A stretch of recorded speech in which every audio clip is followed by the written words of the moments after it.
கமல் சாரை மாதிரி ஒரு லிவிங் லெஜண்ட்.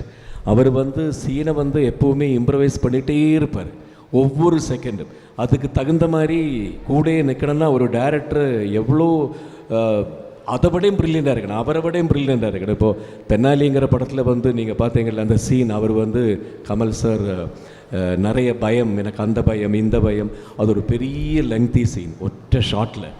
அதை ரவிக்குமார் சார் எல்லாம் பிளான் பண்ணி எல்லாம் ரிஹர்சல் பண்ணி எல்லாம் முடித்த பிறகு கமல் சார் டோட்டலாக சேஞ்ச் பண்ணுவார். இங்கேருந்து ஆரம்பிக்க வேண்டியது இங்கே பண்ணலாம், இங்கே பண்ணது இங்கே வச்சுக்கலாம், இது வச்சு இங்கே வச்சுக்கலாம், டோட்டலாக சேஞ்ச் பண்ண ஒரு செகண்ட் அவரவரே முன்னாடி இவர் ஷார்ட்டை பிளான் பண்ணியிருப்பார். அதுதான் தட் இஸ் KS ரவிக்குமார். வேறு இன்னொரு டைரக்டரில் பண்ண முடியாது.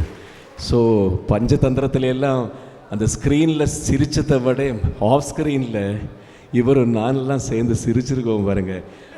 ஆல்மோஸ்ட் பஞ்சதந்திரத்தில் அந்த படத்தில் இருக்கிறத விட நிறைய எடிட்டிங்கில் போச்சு. எடிட்டிங்கில் இல்லை, அந்த ஸ்கிரிப்டே எடிட் பண்ணி லென்த்து ஜாஸ்தி சொல்லி ரொம்ப ரொம்ப எத்தனை காமெடி